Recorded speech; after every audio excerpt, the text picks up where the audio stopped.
Welcome to FAB Conversations. FAB is families and business. Now, whenever you say the word Nalli to any woman of any age, there is a kind of a dreamy, moony look that comes over her face.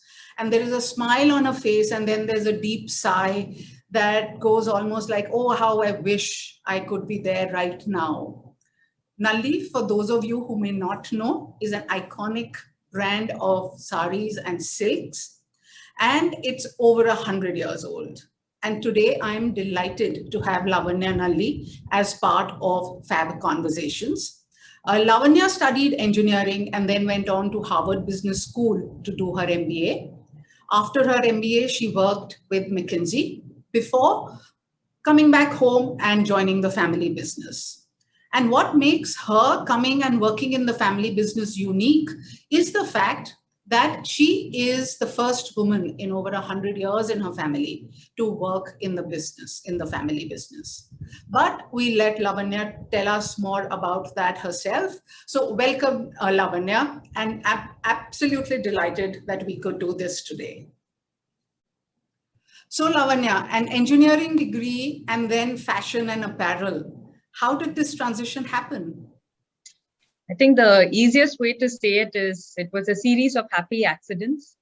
I guess now I look back and it's easy to weave a story of how each of these experiences helped me.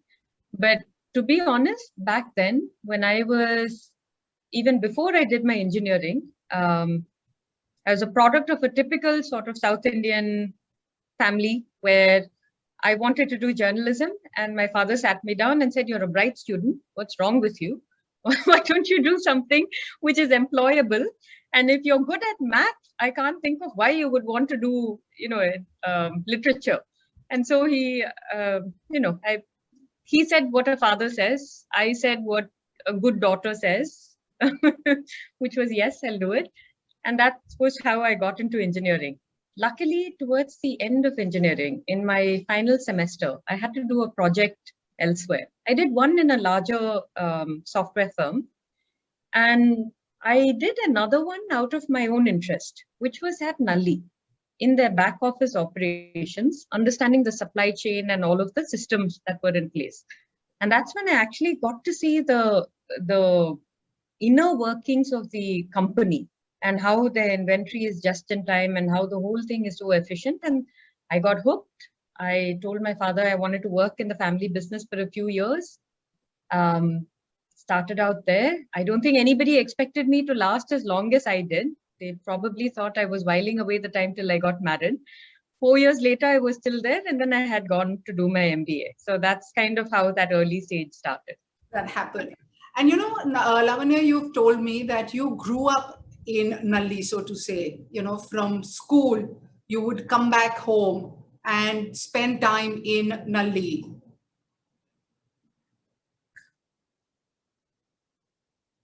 So Lavanya, you've said that you literally grew up in the midst of Nalli. You would come back from school and, your parents and your grandparents were there in the store, and you used to run around the store, and, various people would look after you. So how was your childhood, being surrounded by these gorgeous colors and people who saw you grow up before, you became their boss? So just take us through your childhood and your memories of Nalli as a child.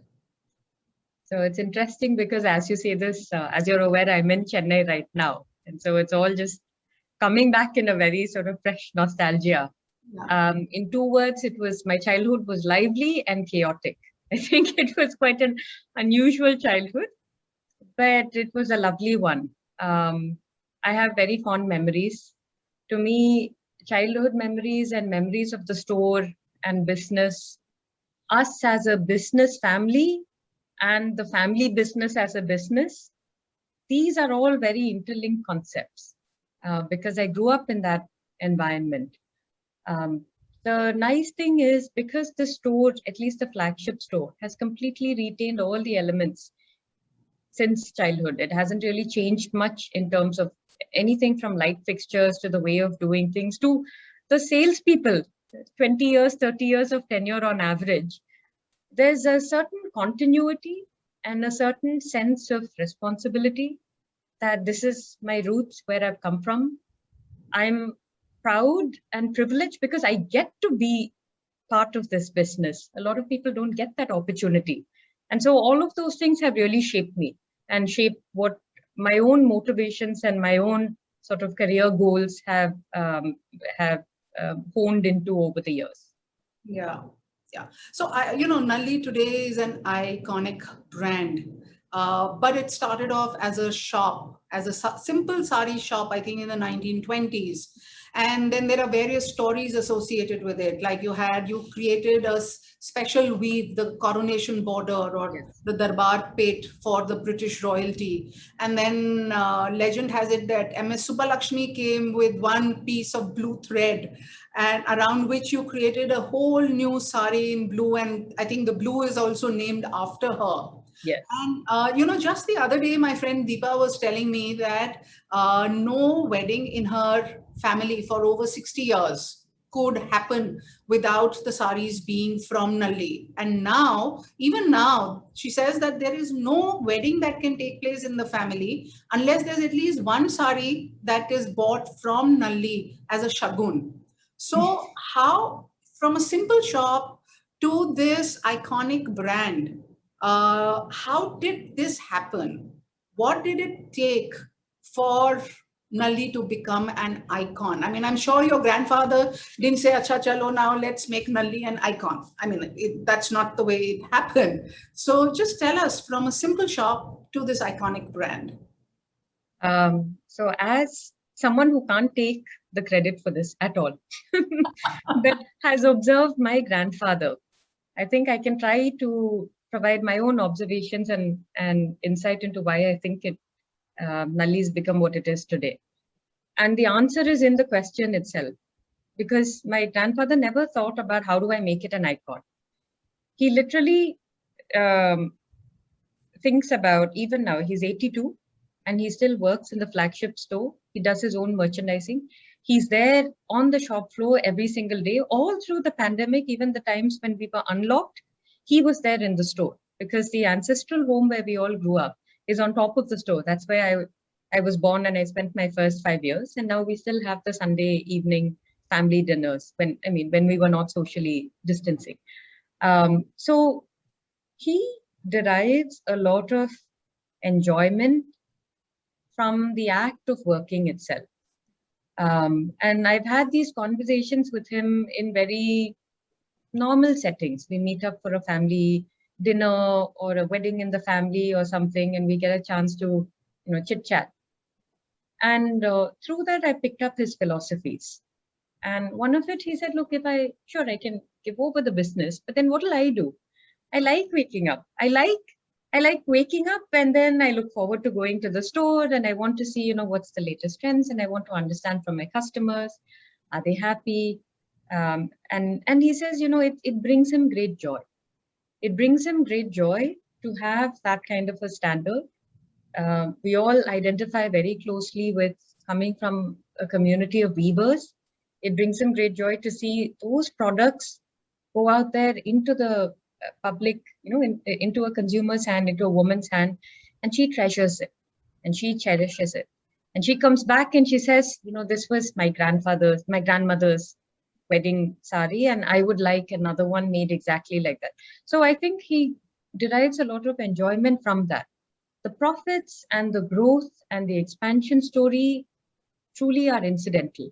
And I think by taking our eye off of the results and keeping our eye on just the work itself, I've seen this trait in him. I've seen it in my father. And I think I've sort of unlearned my McKinsey, Mintra, publicly traded organization days. And I've rediscovered, I think, that joy of just everyday working. And I think that just brings it all together. Yeah. Actually, Lavanya, what you're saying should resonate with a lot of people, whether they are family business or professionals or they're doing anything. Most people actually do the work being focused on what they're going to get out of it. And therefore, it's only half their eye which is on their work. But if you, like you're saying, your grandfather, father, and you, if you put heart and soul into the work, the results are anyway going to come. And in the process, if you enjoy what you're doing, it becomes a pleasure and it's no longer work as you think of work. So, I think it's a great lesson for all professionals, whether family business or not. But, Nalli and, the business is an old business. It's an old brand, and an old business and an old brand is always an asset.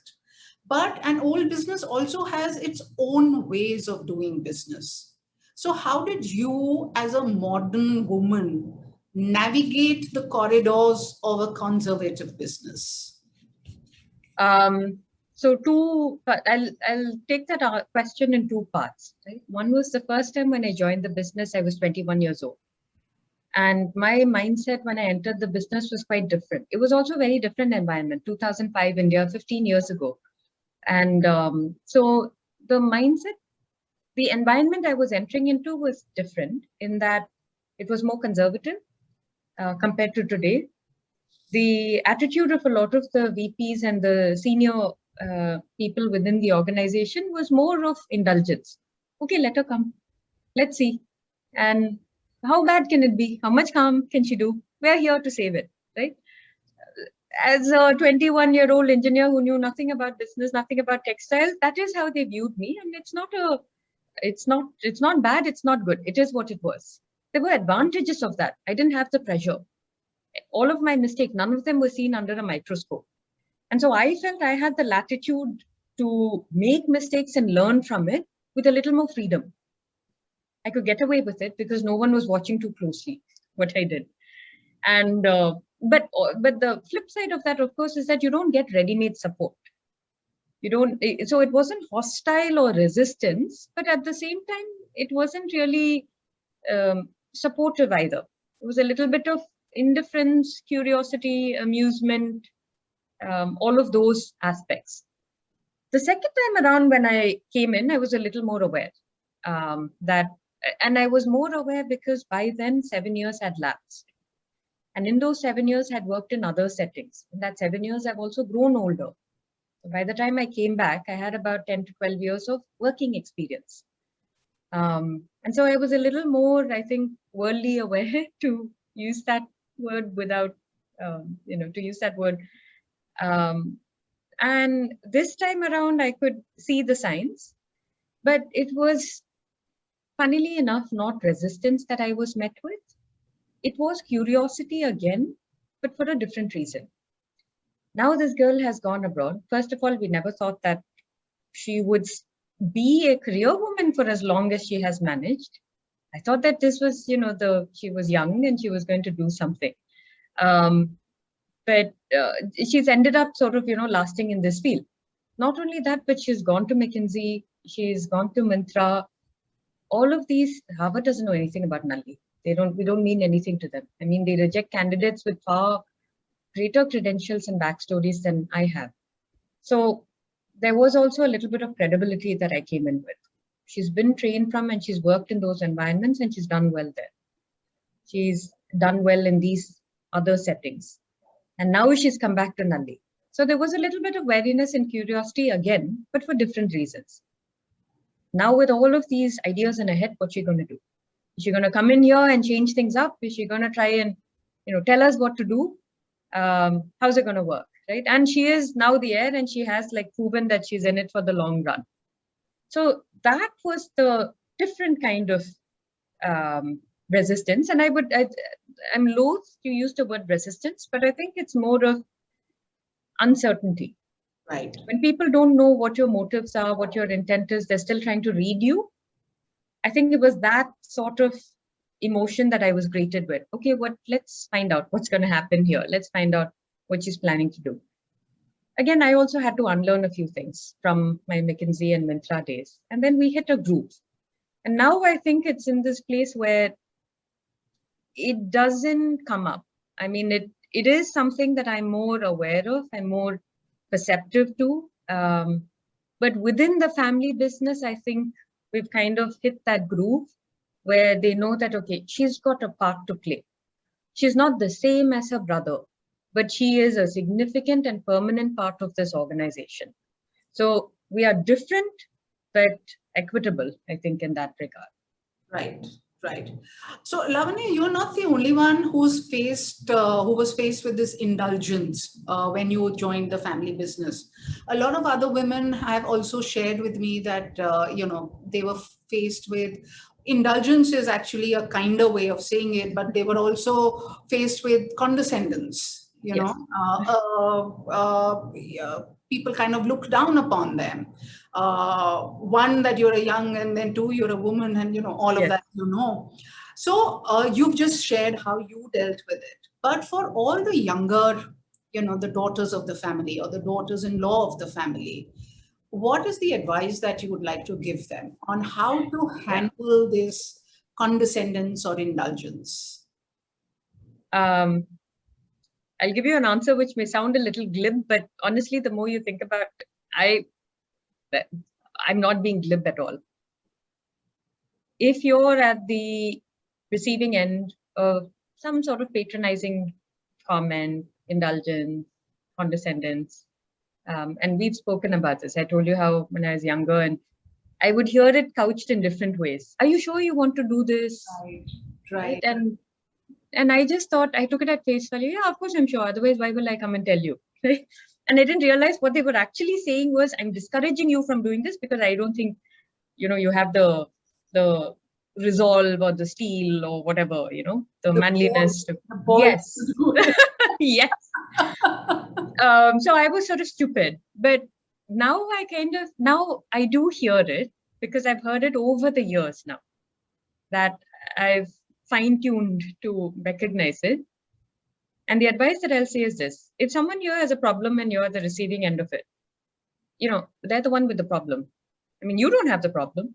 I mean, if they've got a problem with you, they're the one with the problem. And it sounds glib, but what I mean to say is, don't take on another person's self-doubt onto yourself, right? Especially if you're starting out, you probably have enough of your own nervousness, enough of your own self-doubt. And the only way to get over it is to start. You are going to make a mistake. Try to make not a major blunder, which won't happen unless you go in there extremely arrogant and sort of closed off and not willing to listen. Most of the time, I think when you go in leaning into the advantages of youth, hey, look, I really don't know much. I'd like to take your help. And wherever you find allies, you'll find allies. There'll be some people who actually don't want to help you, and so what? It's okay, right? Who you can find to become your ally, take them on as allies. Do your things. You will make mistakes. When you make a mistake, it's okay. It's meant to happen because you're young. You can get away with it. So I would say that's the thing. If there's someone here who has a problem with it and your way of doing things, and feel like you shouldn't be making mistakes at all, honestly, it sounds like they're the one with the problem, even if it is a family member. Right? Yeah. No, I think sound words of advice. You also said that you had to unlearn a lot that you learned at McKinsey and then at Myntra. Yes. What is some of the things that you had to unlearn? Okay. So a couple of things in which, or actually I'll give you my Lavanya's theory of the three environments and how they're different. With McKinsey, primarily I worked with large publicly traded Fortune 100 firms, Fortune 10 companies, and almost exclusively in the US. Many of them they were multinational global organizations, but I was out of the American office. So many of them were in mature industries where it was a market share game. You make a misstep, someone else is going to steal the market share. Because penetration of market share, you're at the top 3 companies or the top 4 companies or 5 companies probably account for 80% of the entire market. So now it's all just that. Plus the stakes are really high. Plus publicly traded organizations. So you have shareholders, you've got your quarterly earnings, you've got all of this. So there, I think there was an opportunity cost, but there's also a cost to failure. And there's a cost of a misstep. A very thorough, planned, comprehensive approach made sense. Really be buttoned up, really do your research, do it fast, do it well, have a high degree of confidence, and then put the investment behind it, make the business case for it, and then commit to it. Myntra was a different environment. It was not market share. We were growing the market. and we were shaping the market. And India is a growing market by itself. More and more people are moving into that segment of middle class with disposable income. More and more people are moving out of joint family setups and into nuclear families with disposable income. And so in that kind of an environment, you don't have to worry about missteps. You don't have to worry about the cost of failures. The worry really is about not doing something, because then you get left behind and the market shifted, the consumers have shifted. Right. So Myntra was an environment where we were time poor and cash rich because we were funded. And we were, it was back then, it was all on losses. Right? But that was the nature of the game. Go in there, build a minimum viable product, get it out into the market and build. You'll have early adopter customers and then the mainstream will come on. And that's exactly how it happened. Nalli was different because it was almost the opposite. We are cash poor and time rich. We think about things from a generational perspective. The average tenure of our senior leadership team is 25 years. That's average. It means half of them are more. And, and the same holds true for like the salespeople and all of that. So we have that sort of a longevity and a continuity within the business and with the systems. But where we don't have that level of latitude is with money by choice, where we've decided to say, we would rather be very frugal and use that kind of fiscal discipline as one of the tenets of our business. And so when you look at what is it that makes each of these businesses successful, what are their advantages, what are the constraints, all their strategic decisions actually stem from that. Right. So Nalli had its own, we wouldn't take very bold steps which would burn cash, but we would, it was somewhat a mix between the first two, right? You would take iterative decisions wherever you could, but cash was one of the major constraints, right? You're given a little bit of a rope, but you're put on the spot, right? We want every business unit to earn a seat at the table. You don't get away with it by just being a middling sort of business. You don't get away with it by being the daughter, the son of the, founder proprietor. You've got to earn a seat at the business, which means that you've got to break even within a reasonable time frame. And for them, reasonable is in the outside world actually quite short. And then you've got to start putting money back into the corpus. Right.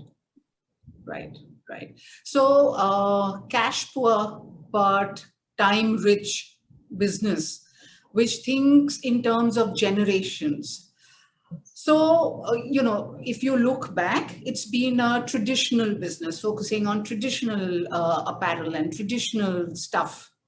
But now, over the last few years, it's become somewhat contemporary. I wouldn't say that it's absolutely modern, but it's somewhat contemporary as well. So for you, what is your vision about Nalli in the future? How do you see this business growing for whatever time? I mean, 25 years, 50 years, 5 years, take your pick. Well, my grandpa is 82 and he's still in the store. I mean, well, right now he's not, but he's still working as we speak. So as long as it takes. But I think to answer your question, my goal has always been the same. I actually think there is no sari brand in India which has that kind of a scale, that kind of, like, even just to use the tired phrase like market share or whatever, market leader. There's no one who is a market leader. Brand equity, I would also say, sorry to interrupt. Yes. But I think for me, it is brand equity. I don't think there's any other brand of sarees or apparel that has the same brand equity and the same kind of emotional connect. Yes. As Nalli does. So to me, it's that even in that space, we haven't saturated. We haven't hit all consumers. Any woman who has a need to buy a sari, I want Nalli to be the first word that comes into her head. If it's a sari, I trust this company, I trust that brand. It's going to be value for money, and I'm going to find the designs that I like. I don't want it to be okay for weddings or because it's a good luck brand. I don't want it to be one of those. It actually should be for anything, right? And brands have done it in the past. I mean, Birkenstock is seeing a revival of sorts.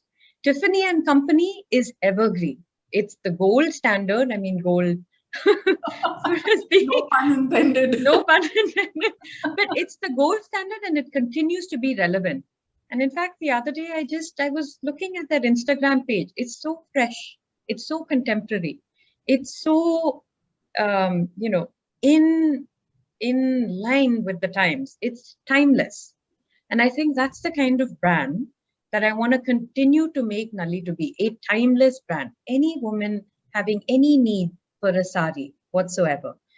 Think of us as like your cool aunt, not your mom, not your grandmom.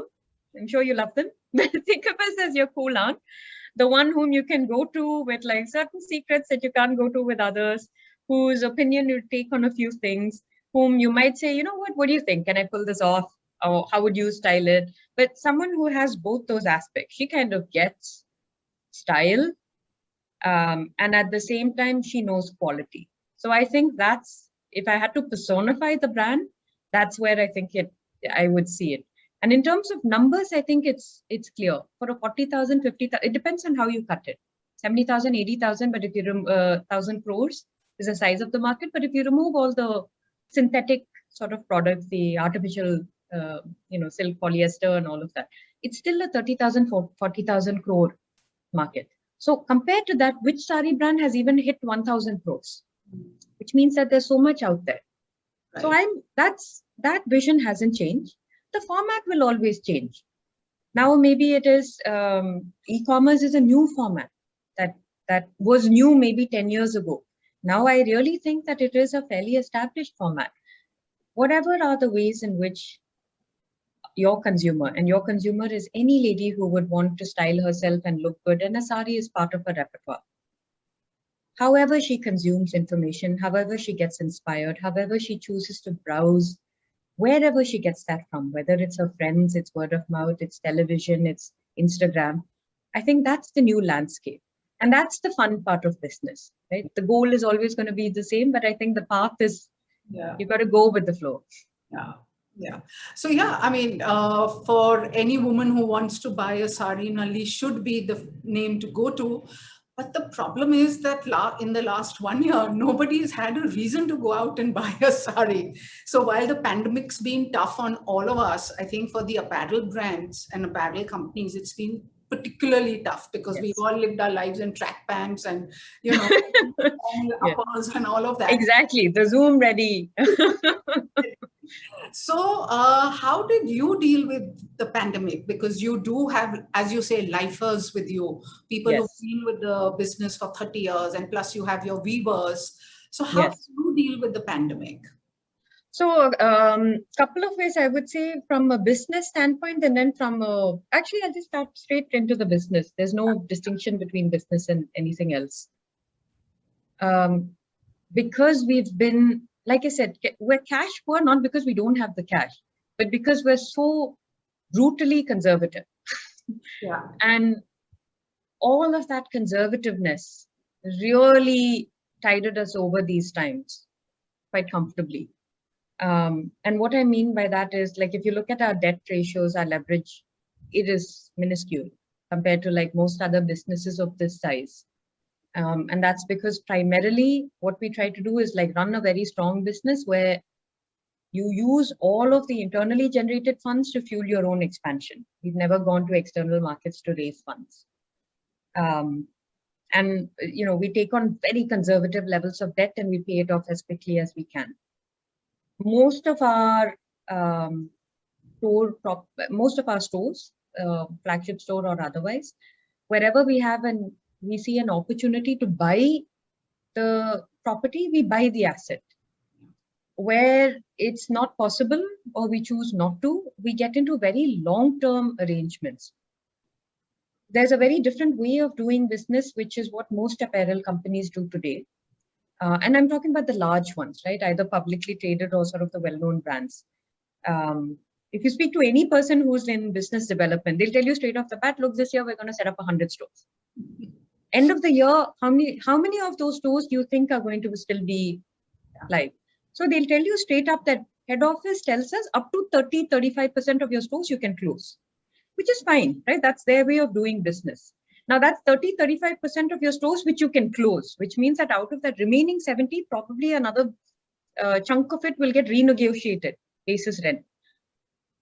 Nalli doesn't have that kind of a reputation in the business. If you actually speak to a lot of sort of high street property owners and so on, in terms of our reputation as a paymaster, if I had to paraphrase, it would be, look, these people will negotiate so hard, butter won't melt in their mouth. If it is so many rupees per square foot, they will say so many rupees per square foot and they refuse to budge. But once they lock in, they pay on time, come rain or shine, whatever it is. Pandemic, store closure, I mean, like external situations, war, whatever it is, your payments will come on time. But they won't give you a penny more than what they negotiated, but they hold up their end of the bargain. And so that's how it works. Like we partner with people. So for us, it's not just, okay, they have a rent agreement. Like people use the word agreement in a very frivolous term. But for us, it really is, I know each of the people with whom I have rental agreements. I know the face behind the name. I know the face behind the person behind the contract. I know their stories. I know how many of them actually depend on rental income for their own family, like livelihoods. And so because of that, we take prudent calls early on, and we know what is our end of the bargain. My responsibility is not to default. My responsibility is not to pull out. My responsibility is to do my homework so that at the end of the year, I don't have not even a 1% possibility of shutting the store. Yeah. So that's my responsibility. Right? Yeah. And so when the pandemic happened, that helped. The fact that our cost structures were already fairly optimized and our debt structures were very, very amenable. So, and we had like a corpus of retained earnings. So that was what we were dipping into. And initially, early on in the pandemic, like nobody got laid off. No one, even now, no one been laid off. Nobody had to take a pay cut. But as it continued to keep going, as a family business, we took those calls. So all the senior teams, we would meet on Zoom. We would have these long conversations, 2 hours, 3 hours, where we'd say, okay, look, this is how we're going to do it. It was meant to be 15 days, then it became, 30 days. Now it became 60 days. Then there's a second wave. So you have a 700 crore business. You're going to have the cash outflow of 700 crores and zero coming in because your stores are shut. How is that possible? Right? So you've got to make cuts somewhere. So we did it the way that you would do we did it in the family business the way you would do in your own family. If you were the mother of the household, you were one of the breadwinners in your family setup. And you and your husband, maybe he's been laid off, maybe you've been laid off, maybe one of you have had to take a pay cut, or one of you had to stay back. You would have that conversation with your kids if your kids are old enough and say, you know what, we all have to tighten our belts. And these are what we consider frivolous spending. So all of this is going to stop. And we're stopping this so that you all continue to have a roof over your head. You all continue to have a good education. You all continue to have these things which really matter in life, right? And so it's that stepping up to have that conversation, which it's not pleasant, it's austere, but it's required. And you do it directly with the person where you meet them. And so we did that, and we knew internally there wasn't even a discussion. First and foremost, our commitment is to our people, our employees, everybody on our payrolls. How do you make payroll when you have zero coming in, right? In the same breath or immediately after, our commitments to our vendors, wherever possible, wherever they are a little like master suppliers, where they have a little cushion, we would speak to them and say, look, everyone's having this tough time. I know our payment periods are this, but can we work it out a little bit like that? Can we play around with the payment periods so that you get paid in full, but maybe a few days later than what you're accustomed to? Is that okay, right? And so we have that hard conversations. We won't squeeze the little guys because it's just unethical. You can't. You can squeeze them just because you can, but then what are you doing as a business? You're basically eviscerating the cottage industry of weavers and suppliers and everything else. Most businesses, I think, kind of do it the reverse, right? Where so employees, weavers, business partners, anybody who's a business partner, which includes people who sort of are dependent on our rental income on our rental payouts as their income. So that's how the circle kind of grows, and we have these conversations with them. Yeah. And even if we do need to make prudent cuts, we have cuts where it's a fair policy to say, look, if it extends beyond this, then it's going to become unpaid leave. Those of you who can, take the unpaid leave and come back when you're ready, right? Because we do need to make some cuts somewhere so that we can meet our obligations to everybody. Luckily, we haven't had to do too much of that at all, just because of the prudent measures that we've taken. But that's what I say. Contracts, force majeure, we don't even get into it. See, that should be the last thing that comes into a business. Unfortunately, in many businesses, it's been the first thing. The first guys who get paid are the ones who have that in the clauses in the contracts. The last guys are the ones who who are the most vulnerable, who don't have any kind of protection. And I look at it and I say, it's so topsy-turvy, because sure, you'll get by this year, but then you're going to crush it. You're going to crush the industry. Yeah. It's all about, having a perspective, short term versus the long term. And and when you think generationally, right? I need to be in business for the long haul. They've got to be in business for the long haul. It's a symbiotic ecosystem. I can't take calls today which have a reputational risk. Like I can't pull out, suddenly I become a bad paymaster. Then tomorrow, who's going to do business with me? Yeah, it's maybe it's not the right analogy, but then you talk about the butterfly effect, that you go back in time and you change one little thing and the effects are seen hundreds of years later. So, not paying the small guys now and feeling that, we've been able to conserve some money, you're actually not realizing how that's going to pan out in the future and may come back and bite your own business. So the long-term vision helps.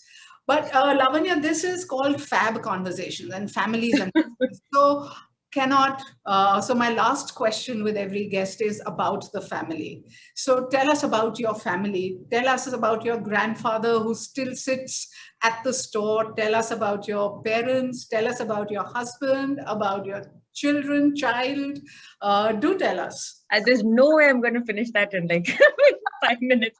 But okay, I give you a couple of things because they just happened the last 2 days. The last conversation that I had with Grandpa. So I called him and I said, listen, do you know about Spotify? And he is so cool. He's so curious, right? Because he's got that childlike innocence even now. In everything. If I wear a new sari, he'll always ask me and say, do you have this? Then he'll catch his salesperson who I know. And I've grown up seeing him when he was like, temporary nanny for me. And he'll say, look, she's wearing such a nice thing. How come we don't have this in our store? How come she got it for her store? So he has that sort of childlike curiosity. So I called him and I said, have you heard of Spotify? And he's a music lover. And he says, no, what is it? So I said, well, it's like a radio, but it's this and it's curated and da-da-da. And I said, you know what? I want to put together a playlist. Tell me your greatest hits, the greatest and the latest, right? Because I know that you're it when it comes to Carnatic music. He did it for me. And it was so good. Like he just put together 25 songs. And then on and off, he would send it. And then he'll call me and he'll say, did you hear this one? This one is my favorite. I forgot about it that day. And so I sent it to you. That Spotify playlist, I sent it to my friends who also were sort of curious, had a passing interest in Carnatic music, but not really into it. They got so hooked to it. And then finally, my marketing girl is actually a Kathak dancer. And she heard it and she said, you know what? Can we make this a playlist on Nalli? And then, so now we actually made it into a playlist, and then she's launching, it's just a silly thing. She's launching it on Instagram like next week to say, you know what, curated by Dr. Chetty, and these are like his favorites, and he's had a good day. He wants to celebrate and enjoy it. He's had a bad day. He wants to take his mind off of it, but these are the ones that take him back. So I think that's the sort of person that he is. And to give you a very short snippet of how much music matters in his life, the story that he always tells me is, of course, when he was 11 years old, his father passed away very suddenly. And when he was 13, he was forced to get into the business, being the only male and the only male child. And he's got about all the other siblings were sisters who had to be married. And back then, I think widowed mums had a very restricted movement. Yeah. a very restricted life. So his mom said, look, I know you're very good at studies, but your fathers know more and someone has to take over the business, and we've got to get all your sisters married off, so it's got to be you. At 13, he started and he learned. And he would tell me about how back then, 1940s, 50s India, he said Tinagar was a lake. You wouldn't believe it. It was low-lying and it was a lake. And I would hear the musicians, whether it was their voice exercises or it was them practicing or their music, because the air was so still and the Madras air was so still. I would hear the wafts of the music coming in, and it was an enjoyable thing. I would come into the store, I would learn, I would be there, I would be managing the store. And at the same time, I would appreciate the music. And at that time, I think he decided that he always wanted to be a patron of the arts. And he always wanted to ensure it's not just survival, but it's thriving. So that's a little bit about him. Another very quick story. As you know, I came to Chennai during the lockdown because I've got my husband and I both work, and we have a 4-year-old son. And frankly speaking, him going to school was like my everything, because I had now 5 hours to myself. The fact that he doesn't go to school and now I've got to handle these remote classes were driving me up the wall. So I just took the call and I said, look, I'm coming to Chennai. Been here about 3 weeks now. And it's been really great. And one of the really nice, cool things, interestingly, our supplier just sent us a shipment of our latest design collection of tussers. And so I opened it up and my sister-in-law was here. And I said, look at this. Isn't this so cool? Why don't we dress up and just do something for ourselves, right? We'll set up the iPhone, we'll do it for ourselves, and not a staged one, but let's make the home nice. We just have newspapers and magazines thrown everywhere. Let's actually make it nice as if we've got guests coming, which we haven't had in 2 years. And it was just 2 evenings of my sister-in-law and me and her sister, right? Us girls playing dress up with sarees. We did hopscotch in the garden. We did all kinds of silly things. And then, of course, once we used it, we're like, okay, now we have to buy it. There's no way this can go back into circulation. 1, because it's used, and 2, because we don't want to. But again, it was one of those very organic things where at the end of it, and she was telling me, she's like, let's do hopscotch. And there's these things in reels where in Instagram, you jump and then you transition into an outfit. And she's like, let's do that. And I said, okay, I don't know anything about this stuff you're talking about, but let's do it. You asked me to jump, I'll jump, which I literally jumped in a sari. Again, my marketing girl, because I was having a chat with her about something else, about the new consignment. And she said, if you've done this, and if you're okay with it, and your sister-in-law is okay with it, can we use it? And so when I keep saying, family and business it's not about work-life balance, but it's about integration. This is part of it. So many things come up if you're just open to it. And if we don't have the barrier that work is work and home is home, in any business, there are things to enjoy. In any business, there are ways where you can create these memories where you can't put them cleanly into, oh, it's a family memory or it's a work memory. But it's something so lovely that happened. And I think it's just, I'm really lucky to be where I am. Yeah. So Lavanya, much as I hate to, but I think I'll just I'll just finish this conversation because I have to go and check out Instagram to see, to see your grandfather's playlist and Yes. also see you jumping and changing sarees. But it's been an absolute pleasure and delight to have this conversation. Don't harsh us too much, because I was telling her, I said, if I'd known that you were so good with the camera, I would have combed my hair, because I did my own hair, my makeup, my own drape, and we looked like clowns, but we had so much fun with it, and I think that's it's what people do. You get together, you have fun times with family. The sari is such a beautiful Indian garment that's just part of the fabric of our lives. Yeah. So thank you, and look forward to more such conversations in the future. But now I am off to check out the Instagram. Thank you. Thank you so much, Sonu. Bye.